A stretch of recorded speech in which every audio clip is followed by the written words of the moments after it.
And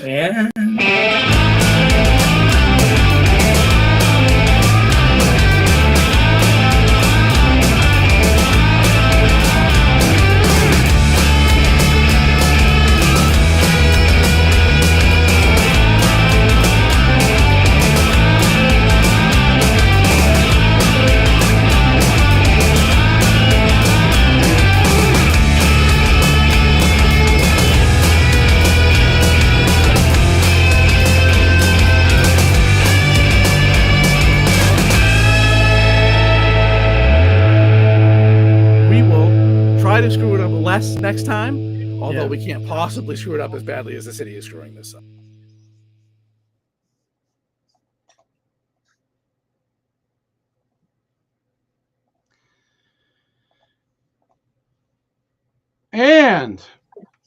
And welcome to the This Week in Worcester Let's try again. Welcome to the This Week in Worcester podcast, coming to you live from Gaslight City. You better be careful because people are throwing that back at you now out there in the media world. Are they? I don't pay attention. I'm Tom Marino. I am editor of This Week in Worcester. I'm here with Mr. John Edward Keogh. He is executive producer at Managing Media. He is president of Hollywood Film Group. He is a contributor to This Week in Worcester. My friend John, how are you? I'm pretty good. I'm all right. How are you doing? I've had an interesting week. Do you remember the level of anger you had when your petition was denied by someone outside the council that told you that you were unable to petition your council? Oh, the cable thing. Yeah. I remember that. Yeah. I was displeased. Well, if they thought you were angry, they ain't seen nothing yet. I'm going to put this on the screen. Folks on mobile, you may not be able to read it. I just threw it into a text editor, so if you have trouble reading, I'm going to read it anyway. But I just want to show that, this is the actual text, if I ever find it. Oh, maybe I can't. I can only do stuff that's... Oh, no, lied. Here we go. So I submitted a petition that I had hoped would be on the agenda for Tuesday. It asked the city council to schedule and hold a public forum, and I even used their ridiculous language, and request the city manager to request the chief of police to appear to present allegations within the Department of Justice Past and Practice investigation report, which the department has determined are accurate. See, we've been talking for 5 months about everything wrong with the report. I thought, maybe we want to talk about what's accurate in it. I just maybe they just forgot to do that part. And my petition goes on further. Request the city council ensure the venue where said public forum is held have the functionality to display video, and that the video evidence of the 2 cases cited in the Department of Justice for which video has already been released to the public be displayed, and analysis requested to be provided by the chief of police. Tell us why these things are okay. Tell us why you still employ these people, right? And the things in said videos. Now, don't get me wrong. With this council, this was not going to pass because it's an election year, and that's the last thing they want to talk about is the actual facts, the things that they should be concerned about, rather than worrying about, things outside their purview that they were so concerned about in October. Very concerned about purview in October. Now, federal government is fair game. And so I got a letter back from the clerk's office with an explanation from the city solicitor on why my petition was not accepted. And this is a doozy, kids. So this is from, top is from, our office was able to review a petition, blah, blah, blah. This is the reasoning cited by our dear city solicitor. The power of city council is generally said to be the power to make sweeping determinations of municipal policy. She's kind of citing a bunch of case law, or to make new law, as opposed to the execution of laws already in existence. Case law. The legislative power is exercised by the adoption of orders, ordinances, and resolutions. And then I like when they cite the charter to me, although that's one person that can. That's the city's attorney. The rest of them, I'm not sure that they've, a lot of people in city government, I'm not sure that they've read it. But Section 3.1 of the charter states that city manager shall be the chief administrative and executive officer of the city, responsible for the administration of all city agencies, whether established before the adoption of this charter or thereafter, except blah, blah, blah, blah, blah. And then the bottom is just, so we can't put this on the agenda. John, did I ask them to execute any laws? No. Did I somehow dispute that the chief administrative and executive officer of the city is the city manager? No. What I asked to do is hold a public forum and talk to voters. Right? Yeah.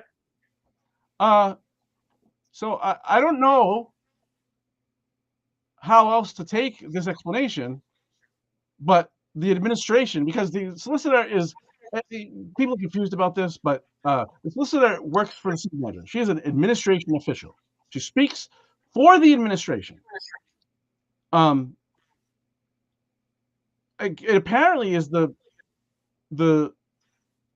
administration's position that city councilors can't talk to voters, or can only do so in certain contexts, I guess, is a better way to put it. I don't know how else to interpret this.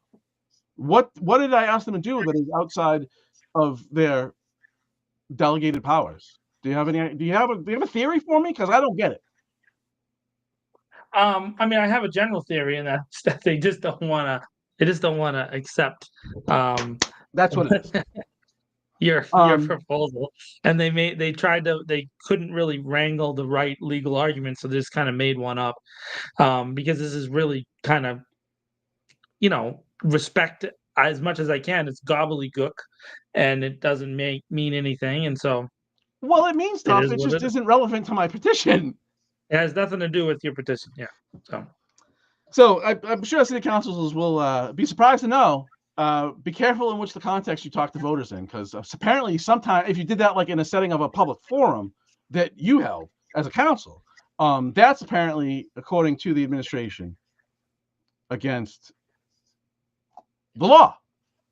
Right. Which of course it's not, and it does come from this long set of precedents of policy decisions and ordinance development through the city manager's office, who has a vested interest, and this is not just this city manager, but the city managers in the past, of accumulating and retaining authority and decision making, right, within their structure. And they have there's a natural inclination in any government agency to do that always, right?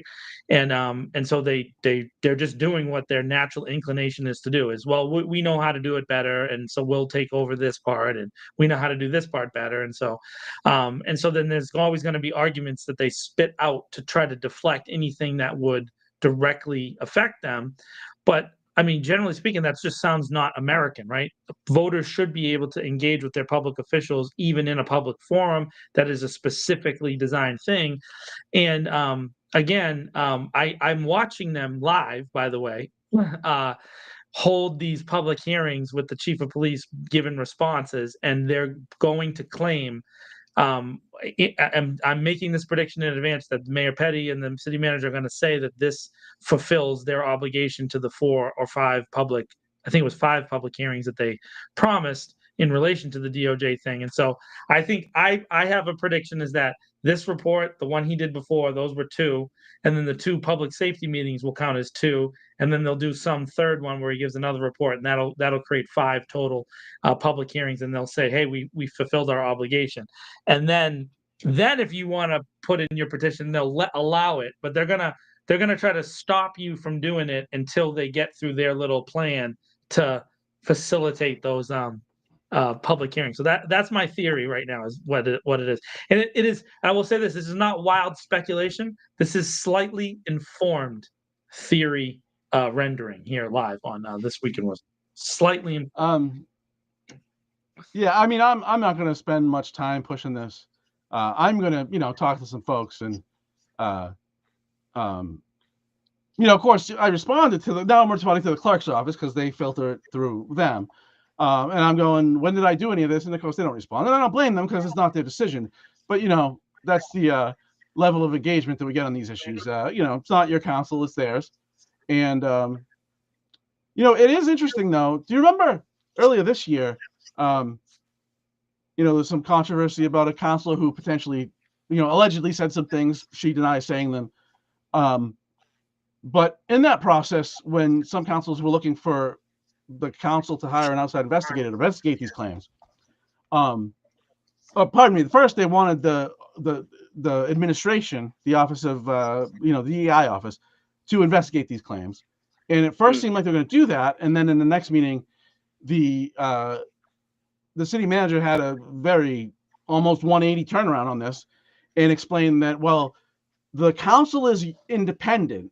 So the administration would have no ability to do this because it is not, the council is independent from the administration. So that's like two separate bodies now we're talking about, right? Mm-hmm. Have you ever heard of an attorney who represented two bodies in the same matters in which they may have conflict over? That's not allowed, Tom. No, it's actually specifically against the Bar Association rules. So I'm gonna, I'm gonna chase this a little. I'm not gonna put a lot of effort in because at this point we should know what they'll do. They'll slither and hide, and have their quacked out supporters attack me, and do everything they can to hide, to deal with anything that's true in the report. Because what's important here is the federal government bad. Do you also remember in another contentious debate in city council? Do you remember a member of the city council saying, and I quote, "The real enemy is down in Washington. We all know that," end quote? Oh, yeah. I do remember that. I even remember who. Well, I do too. For 5 months, what we've been told is we're the only ones you can trust. Everything else is either fake news or a deep state conspiracy, and we take no responsibility for anything. I wonder where they got that playbook from. I was always skeptical of this idea of Trump Democrats, but I realized where to find them. In the Worcester City Council. Yeah, right here in Worcester. And I mean, this goes to my. I mean, you and I have done the deep dive on, the binary political theory here in the United States, where there's two sides, but realistically, there's not really two sides. There's just two parties, kind of uniparty group that are two corporations that kind of operate our country as a domestic, company, and then there's some particular cultural issues where there's public debate, but they're just kind of cycled back and forth throughout time and history, and they're never really settled, right? There's a bunch of them. Right now we're in the back into the cycle of immigration, right? Immigration has been this long time wedge issue that has been fought over back and forth some people think it just started in the 70s, but it didn't. This is something that has been going on since time immemorial, right? Since the United States became its own country, there's been this kind of back and forth over who should be in America and who shouldn't, and it's always there's a cycle of pro-immigrant and then there's a cycle of anti-immigrant, but it doesn't really change the policy situations. And often the pro-immigration groups, which tend to be the Democrats, at least publicly, often make policies that then the anti-immigration groups exploit when they become in charge, and so it's just a constant, never-ending cycle. Mm-hmm. And what happens in the cycle is we never resolve the folks who actually live here and work here. As you saw this week, now we now have an admission that at least 3 children were summarily deported without due process. And by the way, just in one quick tangent, for those Republicans who like to watch our show, due process is not a 24-hour notice. Okay. Yeah. It is not a 24-hour notice. Due process is the ability to actually make a petition. And to make a petition, you need to be able to get to the court or the venue that you're being, ordered out through. And so when the federal government is ordering you out through, then any federal court is technically the venue, right? And it's usually related to where your body is residing. The thing is if you're from Maryland, for example, and you get taken from Maryland on a plane in the middle of the night to Bellevue, Texas, a town that probably never expected to be this popular, right? So in the middle of the night, the venue for you is still Maryland. Because that's where you were resided, right? And then if you use this petition, which most people don't know, but habeas corpus, it means bring the body. That's what that means. To put in a Hague petition is what separates democratic, kind of nations from everybody else since the Magna Carta. This idea that you could make a petition to go before the ruler in some way, and then the person who's made the decision. Huh? How do we get to here? I'm almost there. Okay. My point is that you can't do that in 24 hours. You just can't. It's not possible. You can't even talk to a lawyer or even figure out how to represent yourself when in the middle of the night you were snatched and moved to another state. Just emotionally speaking, it's going to be difficult for you to process what just happened to you. And so, but to be able to actually put together a legal petition that makes an argument for you, that's due process. That's going to take longer than a day. And so, that particular aspect that we're watching happen at the federal level, when it trickles down to our local municipality here, it often involves the very same logic, but just a slightly different mechanism, right? It's usually we've dealt with so this petition that you've got. Well, we already dealt with that. Or Tom, we're not going to do that because it's being dealt with over here. It's this really snap decision that really means that they didn't take what you had seriously. Their intention was to stop you from getting it on the agenda no matter what. And so that means that they're not actually giving you as a petitioning citizen your due process in being able to engage with your elected representatives, effectively nullifying you as a citizen and whatever rights that are supposed to be afforded to you. So right now you're being denied your ability to be a citizen. And we're seeing it live. It's the same exact process. Now, of course, they're going to argue, oh, it's not the same thing. It is the same thing. It's the same logic in that you think that you rule from this aristocratic thought process. You're the king. And even though they're the city council, we're the city council, we make this decision. And in this case, we're the city manager / city attorney, all one thought process. We can determine what goes on the agenda and you cannot, people. So Tom, you stepped out of line, Tom. Stepped out of line. And I breezed over the closing statement, the closing from the clerk's office after they, quoted the solicitor. And it's something we need to touch on here. With that being the case, and because the issue of the Department of Justice report at large is already before the Public Safety Committee, we would suggest and encourage you to attend the next committee meeting. Okay, one, I was at that committee meeting last time, and I heard 35 minutes about what's wrong in the report. And two, the committee chairperson is, is it fair to say, let me ask you, is this fair to describe Councilor Toomey as effectively a lobbyist for the police unions? She works for a law enforcement department. She's it's not connected. Those were, she is employed by the Worcester County Sheriff's Department, but that's, it's not connected to the police department.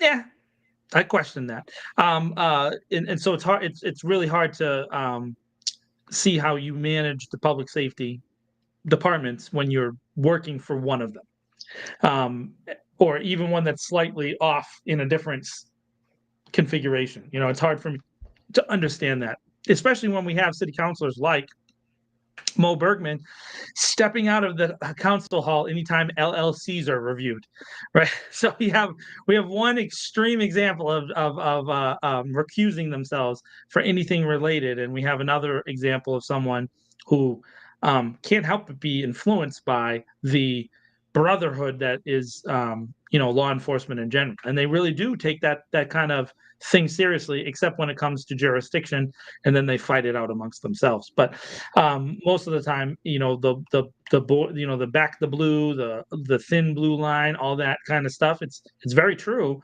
and so it's hard to see how she can take a fair view of this. And then her performance in that particular hearing, having now watched it back multiple times, she's reading from notes. I mean, look, this whole thing, this whole thing has been, and they're very bad at it. But this is all coordinated. This is all strategy. So it's not like this is happening organically. This has been well strategized. So I had this conversation earlier with somebody who I respect, and I said that my theory is that most leaders are either stupid or devious, right? There's two groups, and often I find myself thinking that they're really devious, and they're like really plotting and planning it out, and it's like strategy that is like of the we got to stop them. But then there's this other thing where it was like they sat in a room and they thought, you know what would be cool? Here's what we're going to do. We're going to take down a college student from Harvard, and we're gonna make it so everybody now blames the college student from Harvard for the DOJ report. And we've actually seen people that are saying those things, like on our chat, right? There's people who have said that, which is like exactly my point. Real quick, Fred, you need to read the Constitution. It's the 14th Amendment. Anybody who's standing on American ground, you're 100% wrong. And Antonin Scalia wrote a long book about this.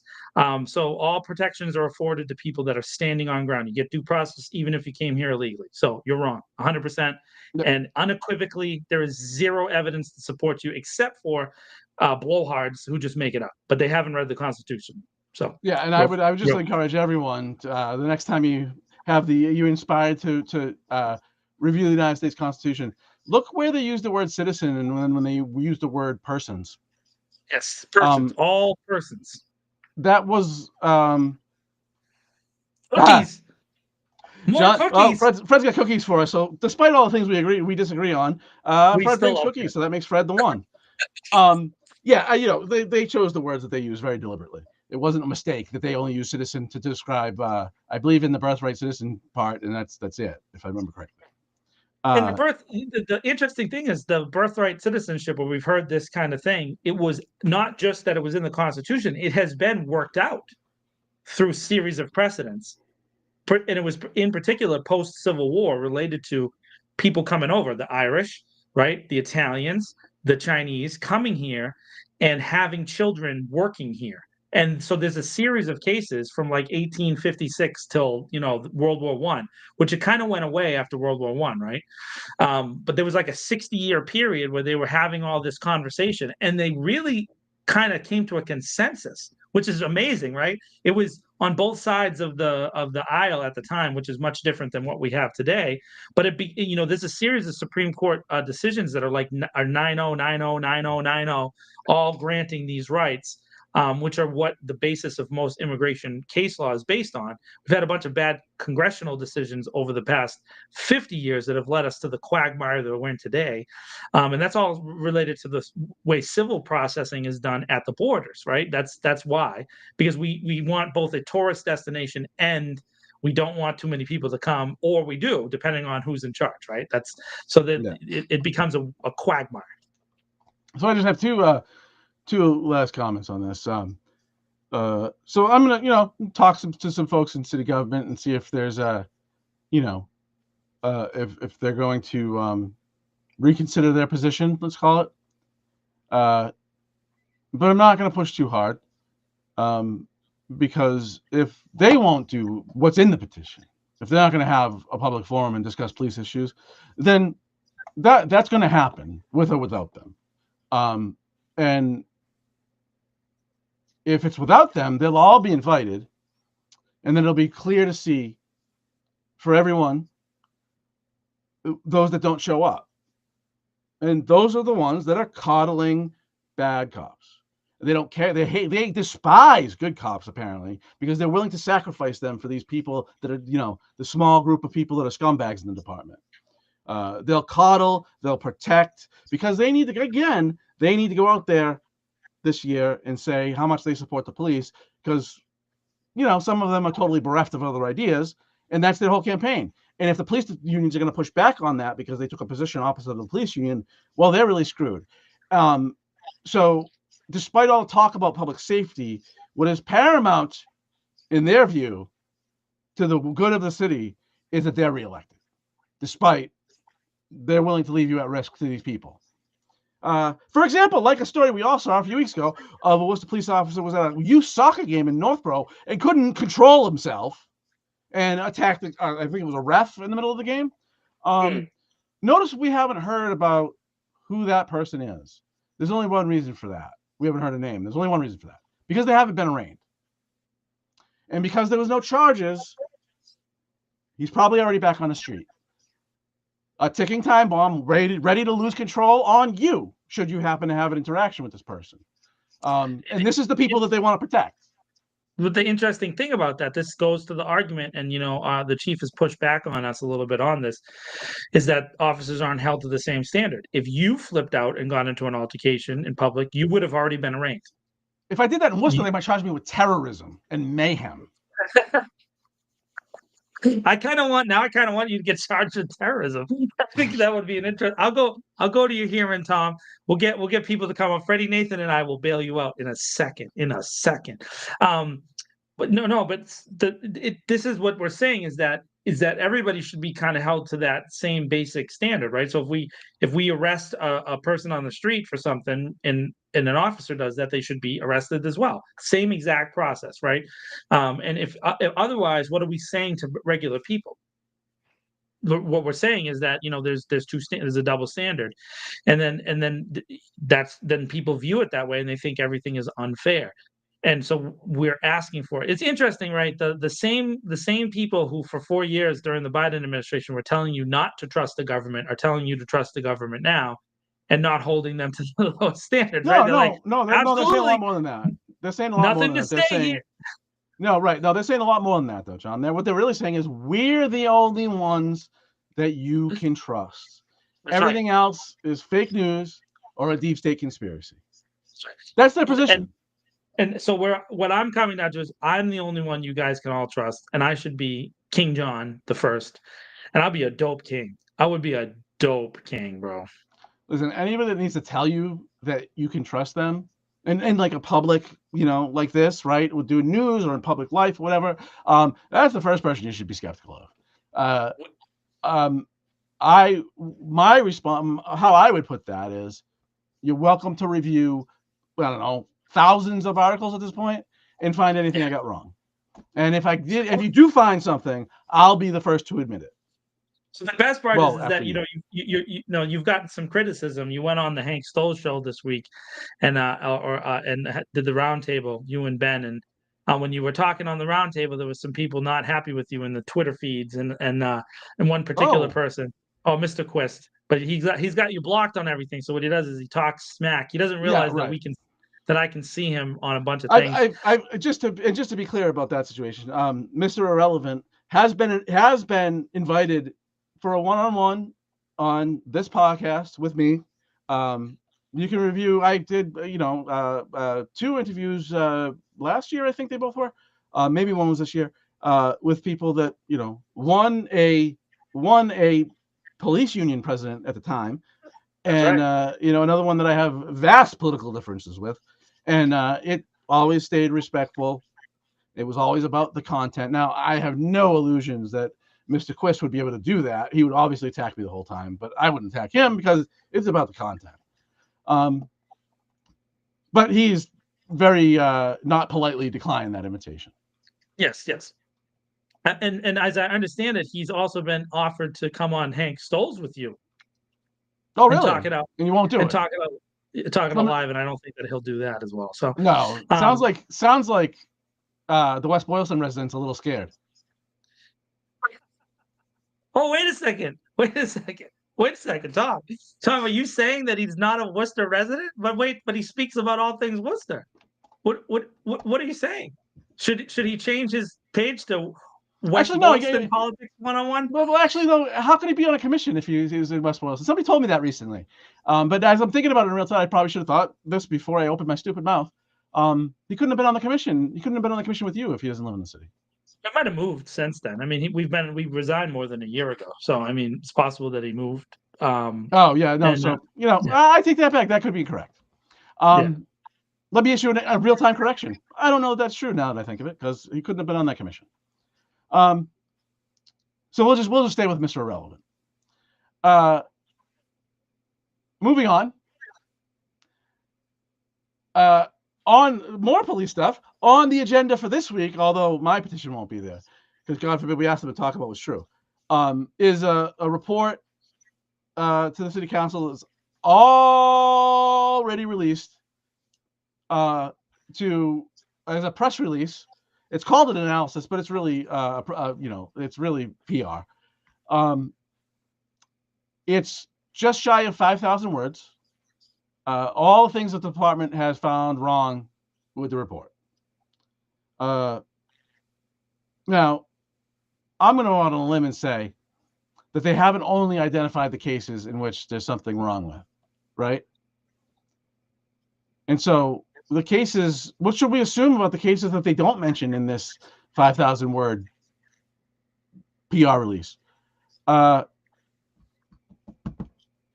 If you're not rebutting them, then is that true? And then if there's things in the report that are true, why aren't I seeing, quote, the handcuffs slapped, quote unquote, on somebody? Yeah, right. He's gonna lock him up. I mean, so we last week we brought up that the video of the officer on Main Street slapping the man who was spitting, repeatedly while he was in a gurney, right? And so because the chief of police addressed a different gurney incident, and so you go back and look at the DOJ report. The DOJ report doesn't mention that particular gurney. It just says a man slapped on a gurney. So the chief went and found an incident that refers to an officer slapping. So apparently there's multiple officer slapping people on gurneys. It's like a regular. It's just a scourge of things happening all the time, right? And so the interesting thing is he decided to address the one where the officer was justified in his response, and didn't address the one where the police department and the officer was suspended for filing a false report, because they filed a false report, but they were only suspended after the video surfaced and was given to the police department. I actually don't, if I remember correctly, and you correct me if I'm wrong, if I remember correctly, in that case, the violation they found was actually that he didn't report the use of force. That is correct. That you were 100. So it wasn't because he slapped him. No, they can beat the crap out of you. It's fine. Right. So when we say that, that's what the response is. We did handle that. We handled that internally, and we suspended him because he didn't file the correct report. No. We're not saying that. He assaulted a man on a gurney who was strapped down on the gurney, and another officer says that he was spitting on him at some point. Right? There's no video of the spitting. There's just the officers, the EMTs at the scene. Their report does not reflect the officer's report, which is kind of part of what led to the discrepancy thing, right? In that specific case. What I'm saying is the officer assaulted a man who was defenseless. That's what happened. Clearly, distinctly on video. It's an assault and battery. And so, yeah, I guess I guess we could give the chief the benefit of the doubt. He picked the wrong case. But every case they picked were ones where they could find evidence to overturn. They avoided the beer garden case.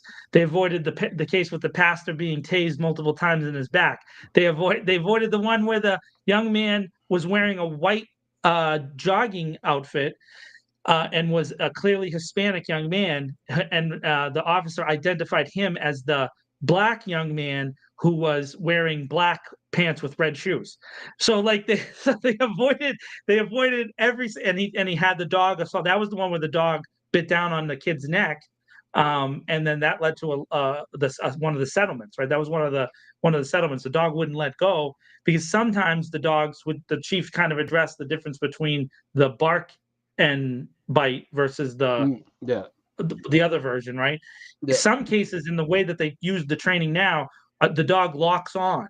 That happens with dogs. Anybody who's ever had a dog before, sometimes particular pit bulls, obviously they don't use pit bulls for police dogs, but they will lock on because it's like a defense mechanism, and they just hold on. And in this case, the dog locked on, and then the young man sued the police department and won. Sued the city, and the city had to pay into a settlement, right? We're saying that why doesn't the chief address those cases where there's clear and distinct evidence that those cases no, but they're only addressing the cases where they have evidence to clear themselves, which again, that's everybody's personal vested interest. I always want to clear myself too. I'll talk to you all day long about the cases that I was found innocent. Damn Skippy, because I didn't have to go to jail for those, right? Let's talk about those. 100%. When John got off, it's a good thing, right? So that, like, anybody wants to talk about the things where you don't get in trouble. It's the things where you get in trouble that you avoid, and it looks clearly like the chief of police is avoiding talking about those specific cases. And there will be zero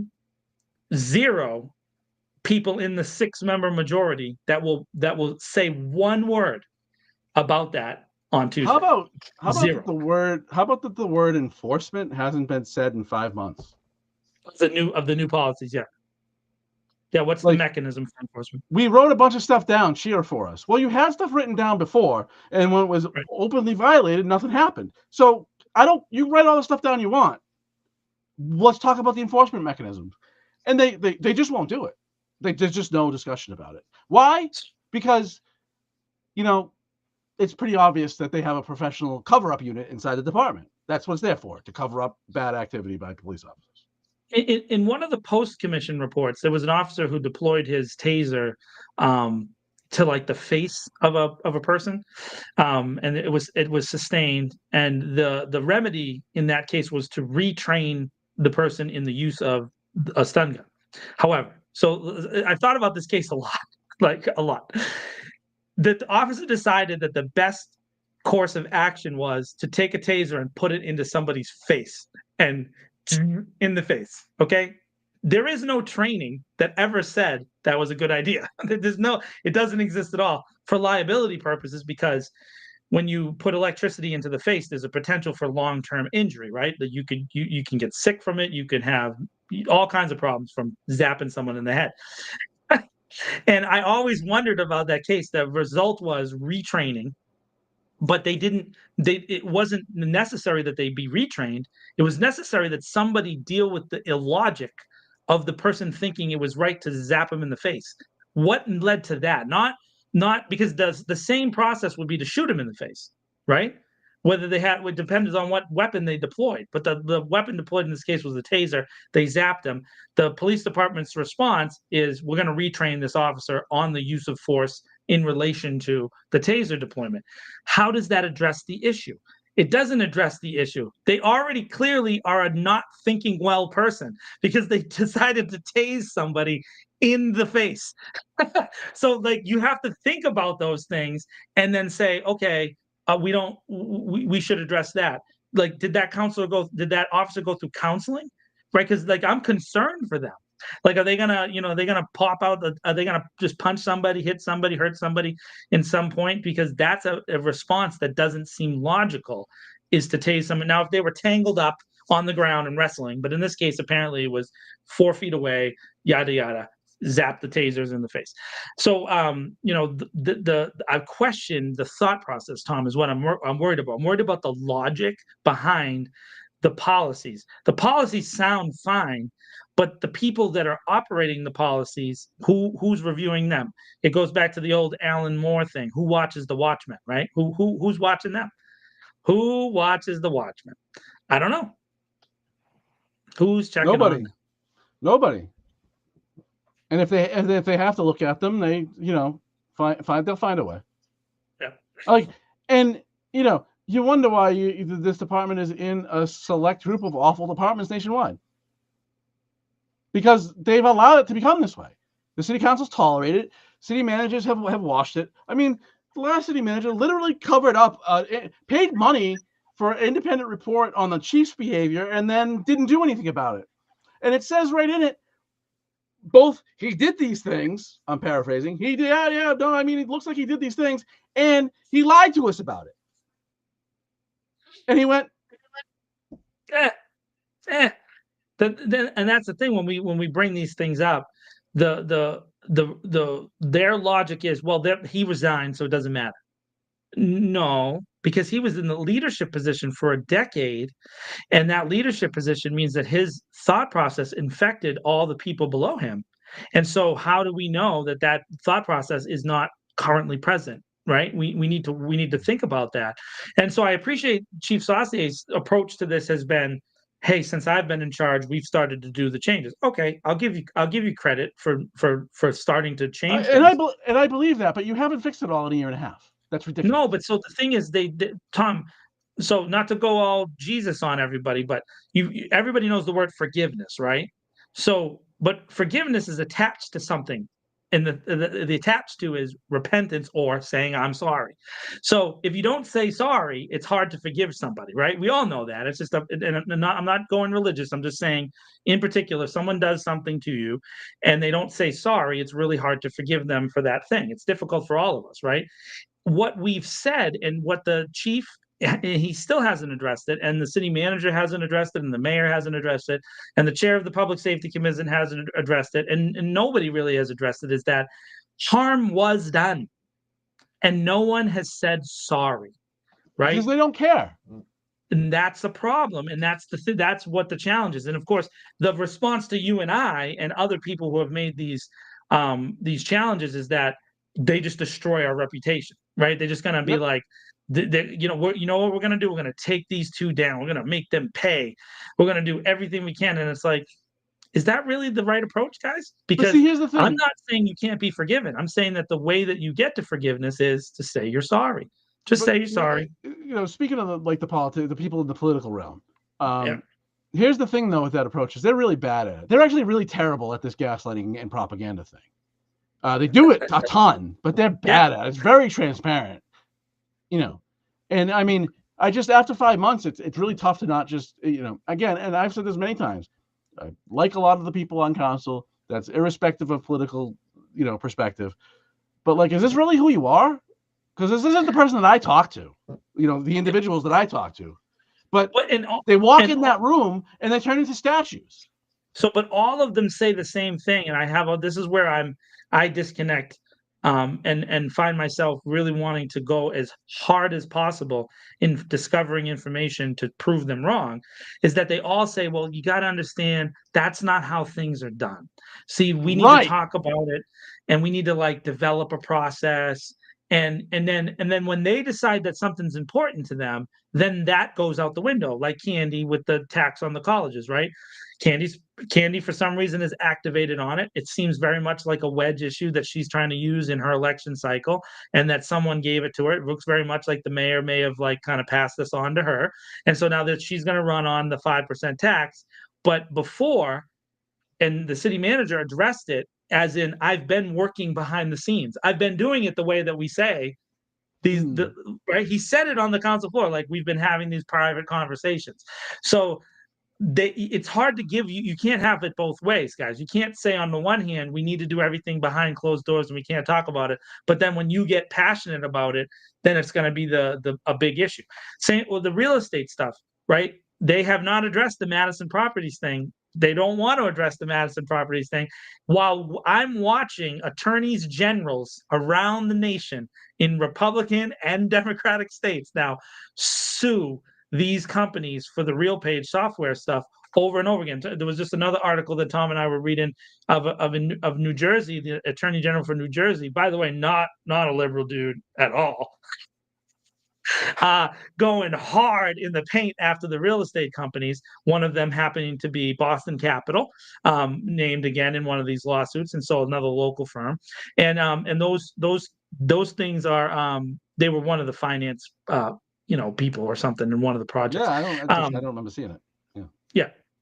But anyways, the point is that it's often the same big companies that are involved with almost all these projects anyways at the big municipal level. When you see a big city kind of project, they're all involved. And when we bring it up to the city council, they're like, well, we can't, that's not how things are done. Yeah, We're going right, to talk yeah. about it over here.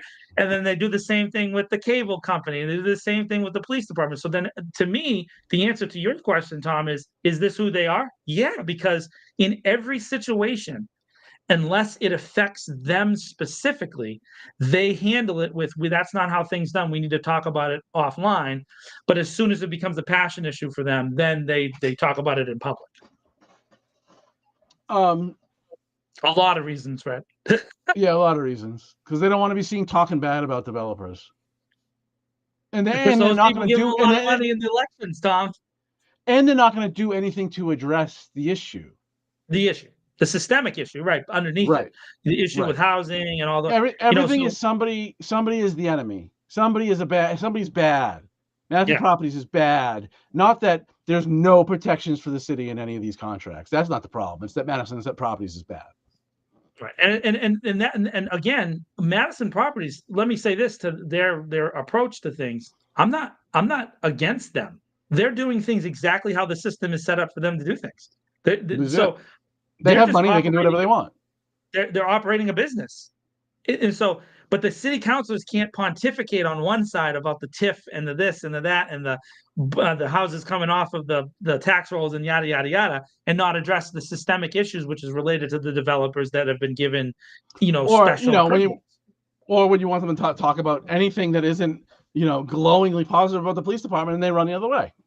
Exactly, and like they, here's the thing. This is going to surprise some of our viewers that watch.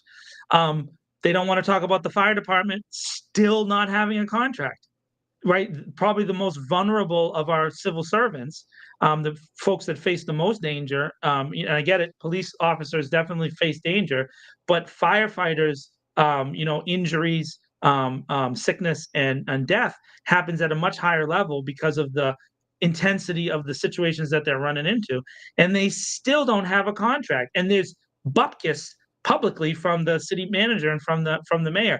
Now I have two approaches to that. One is there's some kind of conspiracy and they're going to release a contract like right before the election and say, look, we got it done for our helpers. But that I thought that the last election, and they don't have a contract since then.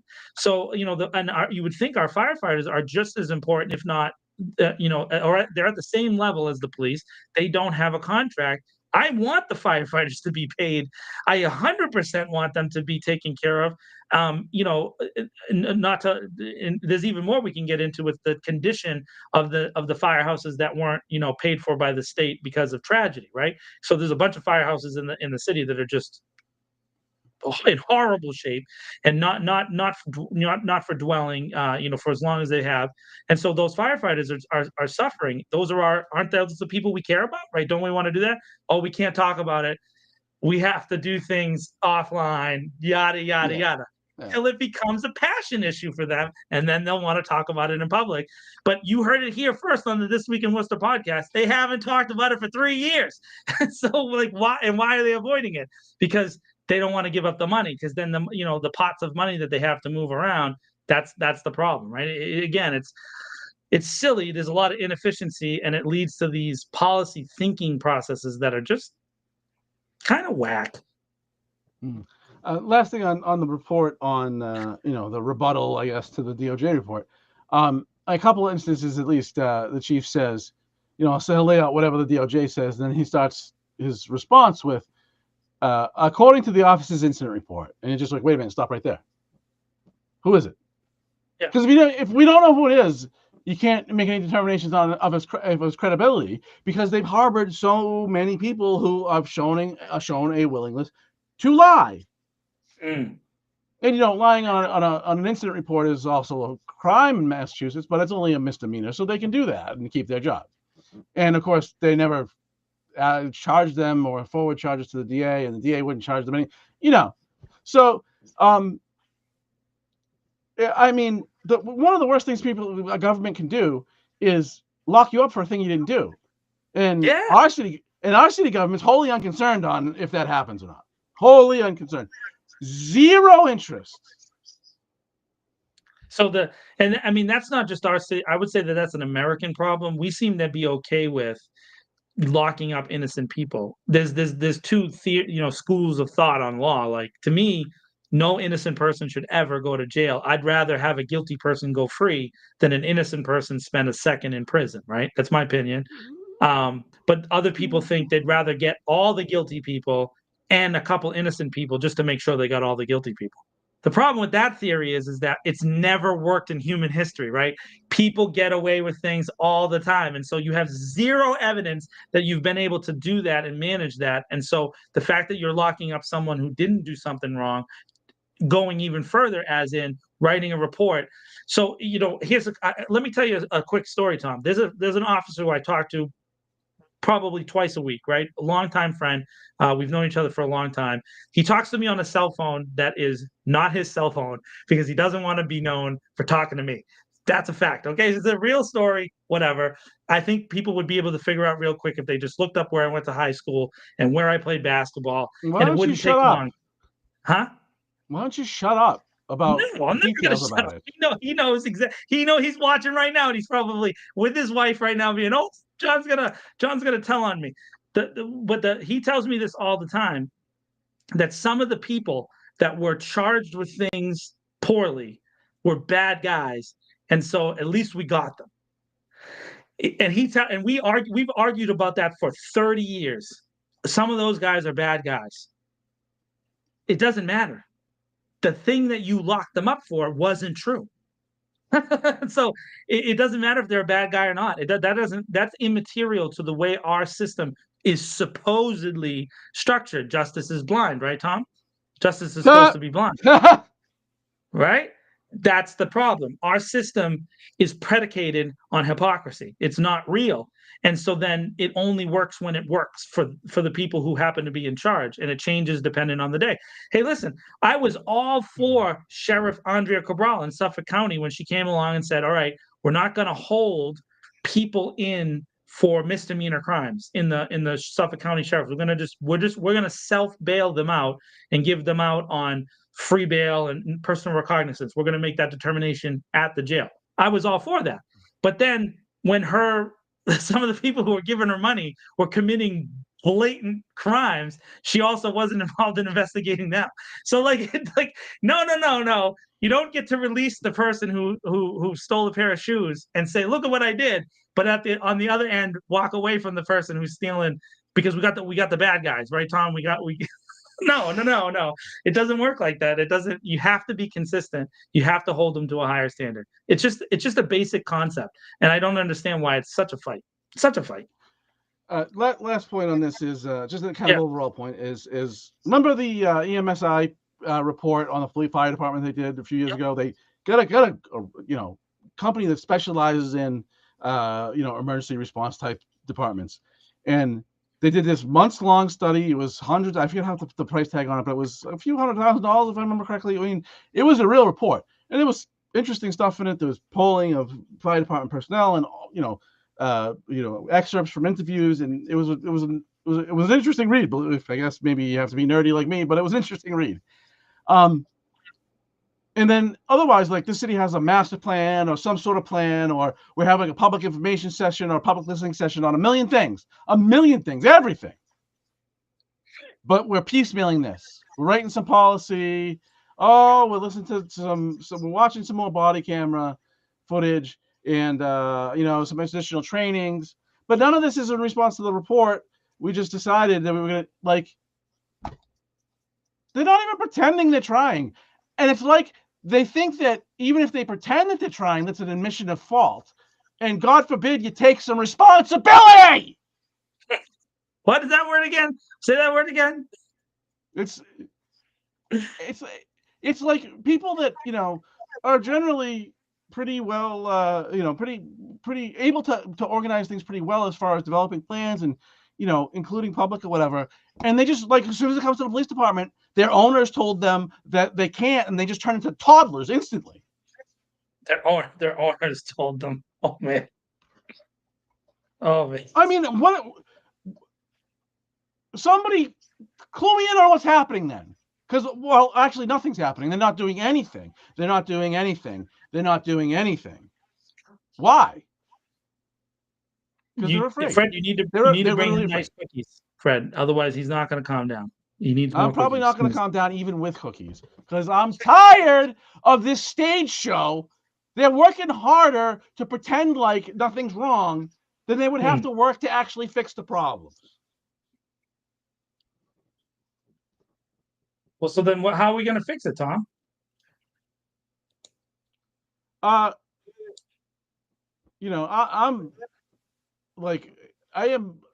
hanging on the cusp of the edge.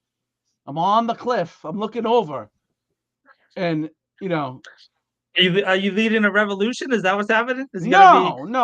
But I mean, like they think they come for me, with the dispatching Quist, who's close to several people in government, and all these other people that are starting to now bark at us. I don't care. They apparently don't understand what it's like to come for people. Because I've about had enough. Like this is now 5 months of bullshit. I've had enough. Right. So Tom, they definitely when they came after me, they thought, oh, this will shut him up. Like if someone posts him on Facebook, that'll take him down, right? Because my life revolves around Facebook, right? Like, no, I don't care what people say on that thing. Now, do I engage on it? I do engage, because sometimes that's the only way to talk to somebody. But as far as do you have any idea the amount of people in the world that have probably blocked us and are just talking smack on us in a completely different version of Facebook that we don't realize? Like, no, it doesn't matter, dude. It doesn't matter. It means nothing. And so, they believe that it means something to somebody. And we see even candidates, Tom, that are going on there thinking that that's the path towards victory. And, it goes back to that state Senate campaign when Robin Kennedy, all the girls said you look cute in the pic, John.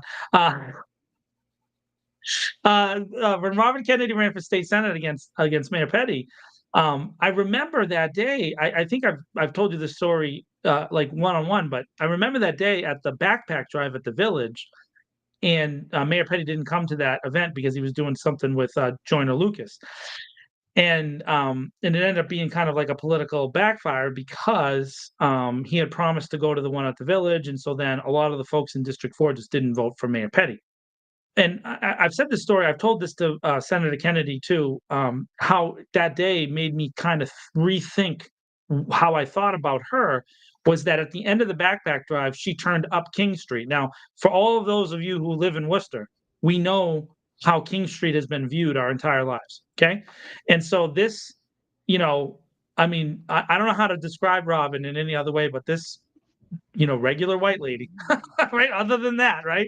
She didn't go to Main Street. She turned up King Street and started walking and started knocking on the apartment building doors. Now, that really won me over in that she didn't think she was going to win on Instagram or on Facebook. She thought the way to do it was to go to a neighborhood, by the way, a neighborhood that never votes, it traditionally never voted. In fact, you would have to, if you want to say who brought the votes that do vote, it's probably Shah Asia and Parley from their position in the Village as it changed from Stone Soup. The few folks that do vote in that neighborhood vote because of their integration into that neighborhood and their care and their concern for those local people. And so if you go back to the vote totals, and I still happen to have those, but Robin Kennedy won District 4, and it was a primary. It was the rainiest, coldest, primary of all time. But she won District 4. It was like 70 votes to like 4. And that's because all the people who did decide to come out came out because of that thought that she said, I'm going to do the work. I'm going to do that kind of footpad work. People, I'll be honest with you. I've been watching a lot of the candidates. I see them out there, I was sitting in a restaurant the other day and Caden Davis came by, was walking up and down the street and had their papers available for people to sign. I saw I saw Louis Ojeda out doing door knocking in District 4. I seen Attell and Jose both out in District 5. I see them walking around all right now doing door knocking and doing neighborhood outreach. And that's another tough race. That's how those things are done. So somebody saying something on Facebook, whatever. Yeah. Whatever. Yeah.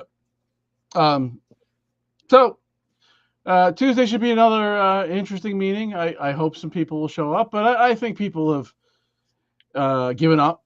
I mean, look, how do you get to celebrating, all just coming just shy of 20% turnout in the last municipal election? And we celebrated that. That was high compared to recent years. Well, Yeah, that was high. Yeah, no, I mean, some people, look, half people aren't going to vote anyway, right? They're eligible. That's pretty standard. But what about the other 30%? It's less than half. They've given up. They don't think it's ever going to change. I don't blame them.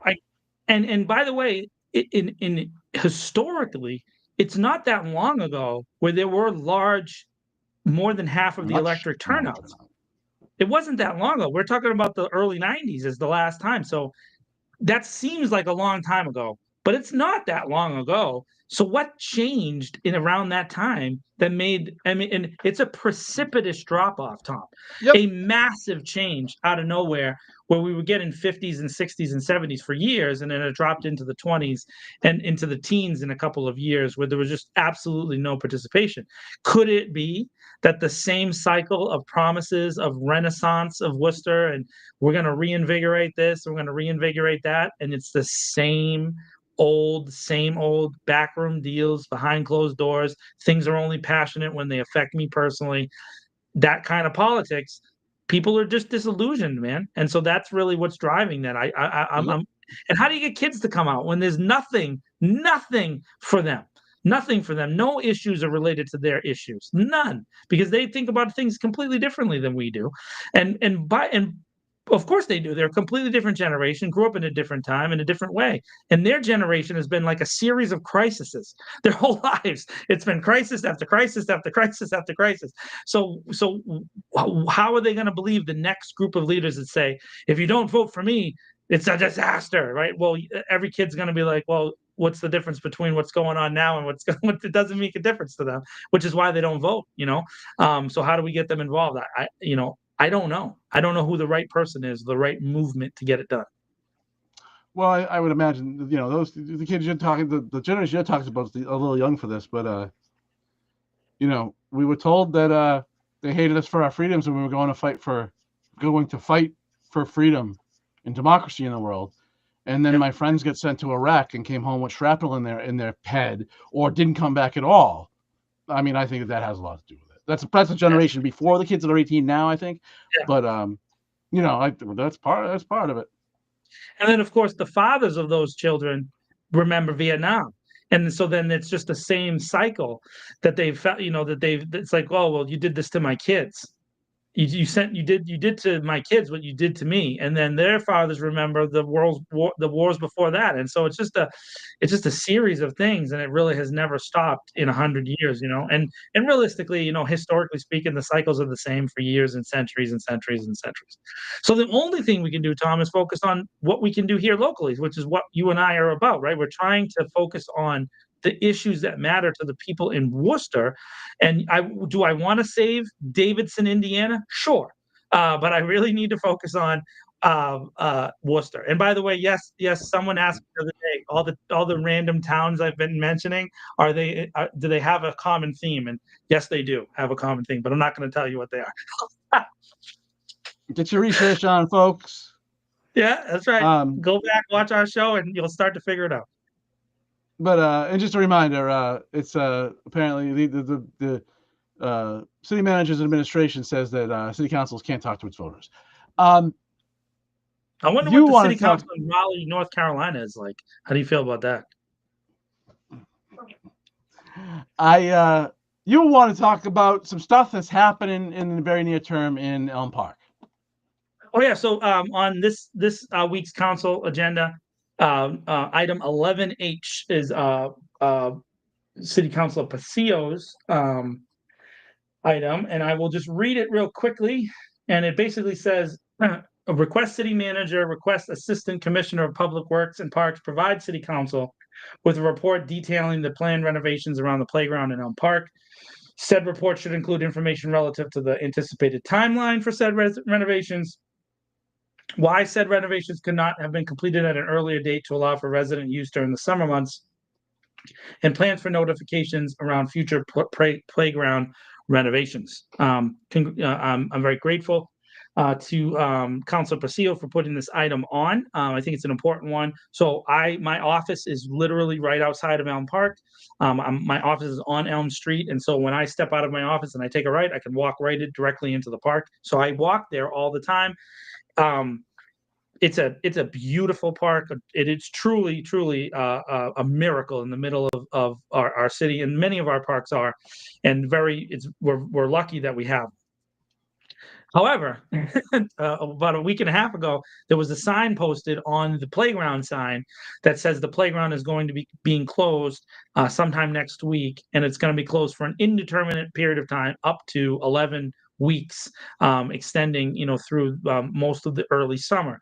And of course, there's a ton of families around here, and so everybody, and that playground is used every single day. Every day there are kids in there, and so a lot of families are upset, so they reach out to their counselor. And I don't want to blame the commissioner of public works. This goes back to the communications of the city being abjectly and objectly poor. There is no way to say that they get these things out. If you go to look at the way the city approaches things, they do a lot of things in press releases to traditional media like the Telegram and Gazette. They go on Spectrum, those kind of things, and you don't really see them engaging at a real kind of organic manner with the regular people. Some of the counselors do, and we've seen that because those counselors have a voting block that they've been able to curate over the years, right? In this case, there's nobody from the city manager's office, not the public works department, because their job is to, and I walk there every day. They're cleaning the trees, they're mowing the lawn, they're putting the stuff in the trash. It's not their job to explain why they were told to hang that sign. That's not their job. So the people that are yelling at the guy in the yellow shirt, the guy in the yellow shirt has no idea. He has no idea. He was just, someone told him, tape the sign to the thing, and he put up the sign, and that's the sign. But the city has a public communications problem, and it just does not get out information to the people of the city of Worcester. And I think that is directly related, Tom, to the despair in the voting process. People just don't feel communicated well. And in this case, it is a super busy park that they should have found a way to fix it, in a different time. Now, the length of time, I have no idea, because I don't know about the contractors. I have no idea who's being hired. I don't know who got the contract. It could take 2 days. It could take 11 weeks. I don't know. I don't know enough about playground changes to tell you this. I do know that the bridge also needs to be fixed, the smaller, older bridge. It's been broken for a while, and so that that's kind of a safety hazard. So it makes sense that they're going to try to do all those renovations at the same time. But the communication was super poor. And so I hope that this item leads to a better engagement by the city manager's office on how to engage with people, because they're just not getting the information out. And to be honest with you, maybe they should use your service more. You have a terrific readership. By the way, absolutely dominating the person we mentioned earlier in the show, just who said that they think they're beating us, which is hilarious. And engaged in more ways than just the press release to the TNG, because that is the bread and butter of this city administration, is to release information to the Telegram and Gazette. That is their number one approach to communications, and I think that has to change, Tom. At some point, it's got to change. Yeah, I'd just like to point out that typically Facebook finishes as my third or fourth highest source of traffic to the site every month. Do with that what you will. Yeah. So, I don't want to, I don't know if I sent it to you, but I sent it to somebody the other day, a picture of my personal statistics. So Facebook pays me. it pays me every month, and it pays Manny. And Manny gets paid pretty good, like decent. It's not a small amount, it's a chunk every month. And so, you know, that's just someone taking a shot, not knowing what they're taking a shot with. So yeah. Worcester's chief advocate for bad cops beat me on Facebook. I'm embarrassed, let me tell you. And that I almost forgot. I heard a guy I know might have a Mass Independent Film Festival award. Yeah, so the Dirty Jaren Poetry Show documentary, if I can get it nice into the camera there, we won Outstanding Achievement in Feature Documentary from the MIF, which was really cool. I didn't expect this. This was kind of a surprise. I mean, we got nominated a couple weeks ago, but some of the people that we were going up against, I was like, there's no way. You know what I mean? Like, it was just, they were really good. And so the fact that they honored us, they take the approach that they don't do best awards, they just do outstanding achievement.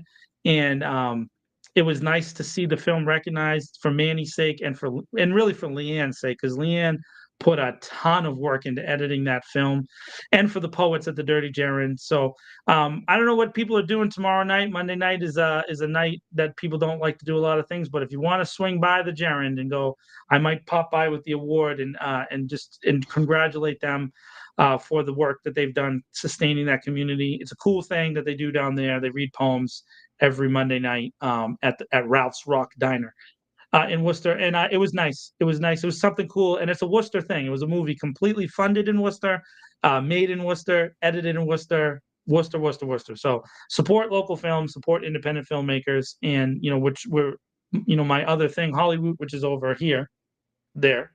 We're trying to do things in a cool way, making filmmaking sustainable in this area and doing it in a way ethically speaking and caring for people. And it was just nice that this movie, people put a lot of hard work into it. It got a little recognition. So I'm very pleased. I was surprised, but I'm not surprised because I know how hard people work. So it was cool. Very cool. Congratulations to you, the folks that worked with you on this.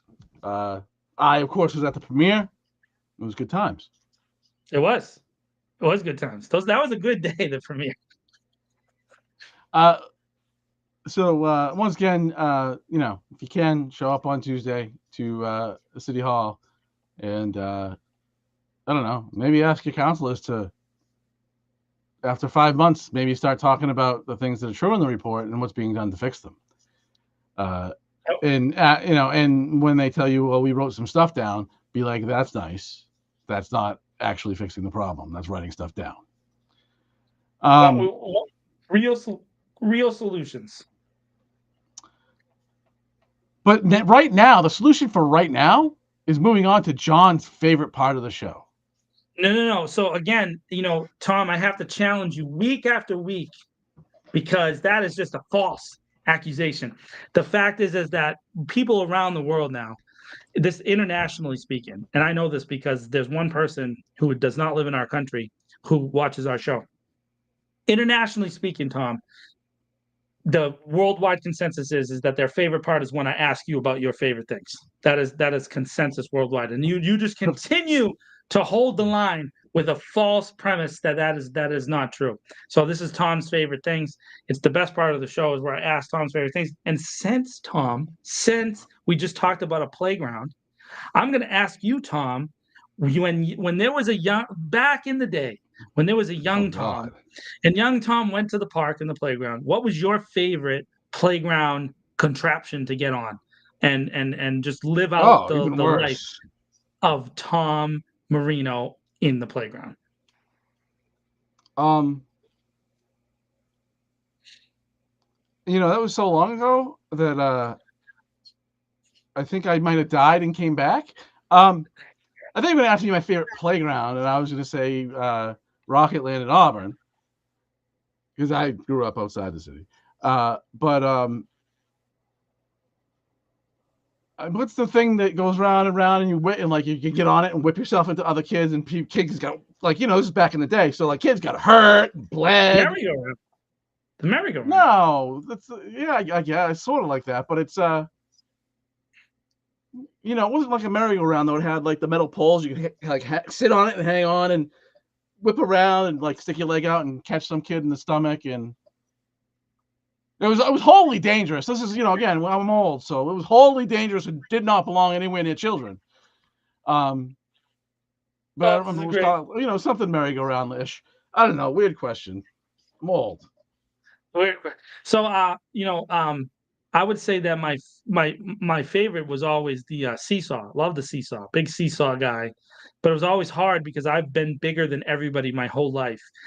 I had to find someone who could balance me out on the seesaw. Like I could never get, you know, because I've been the same height since I was 13 years old, and so I've been the same. I was this height, this weight since I've been 13. I've never changed really, except for a little bit up and a little bit down.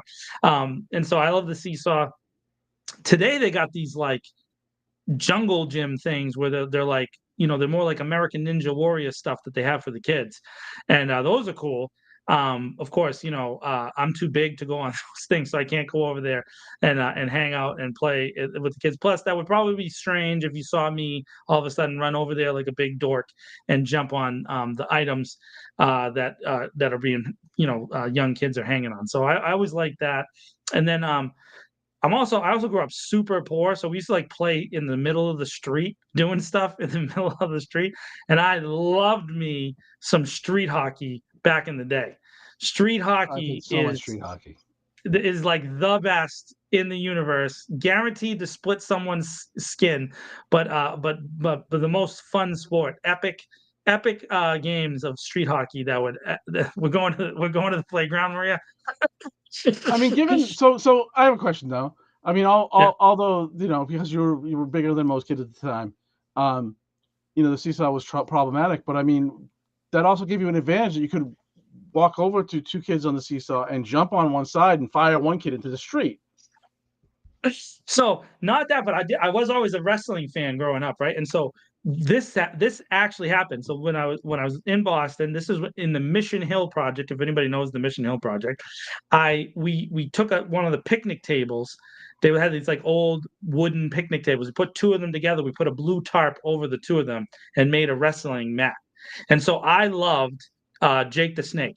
And if anybody remembers Jake the Snake, he used to jump off the top rope with the, you know, and do his thing. And so I climbed up onto the eave, right? Which, so there were 3-floor things, and so I climbed up on the eave and I jumped off on and dropped a flying elbow on my buddy and absolutely sent him to the hospital and completely annihilated him because we had no clue how to do it, you know. So we just copied what we saw on the on the Saturday morning wrestling, and yeah, almost completely wrecked him and ended him. Broke his sternum, broke like 3 or 4 of his ribs, and so got in a bunch of trouble.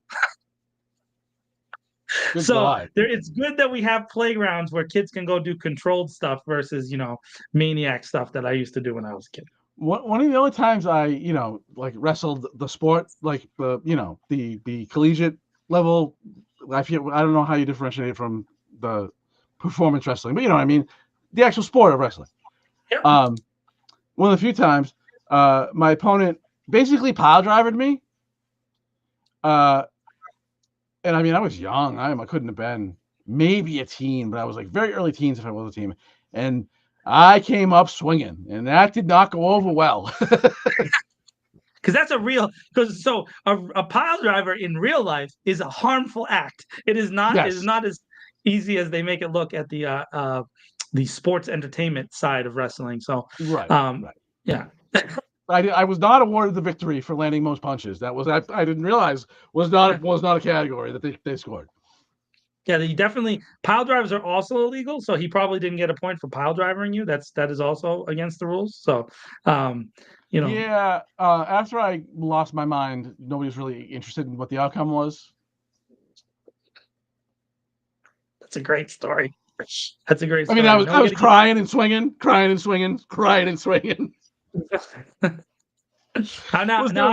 we got to get pictures of you in the wrestling outfit. You know, with the no, it wasn't all that. Wasn't all that. No, none of that. I didn't have like the headgear and none of that. Right. Yeah. Those are cool days. Do you, sir, I figured I realized it was mostly me yelling, but I figured we wouldn't do 2.5 hours today. Do you, sir, have anything else? No, that's it. That's all I got for tonight. Maria, no, I saw that, and no, I'm ignoring you.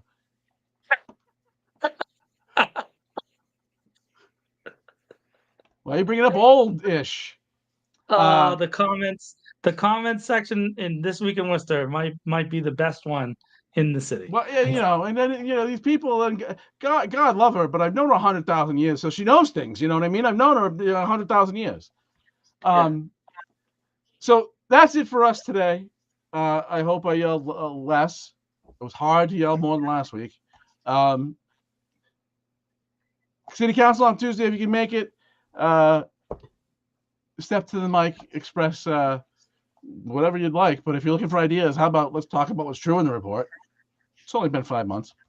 And otherwise, you love me now, Maria. You don't need to love me past tense. You love me now.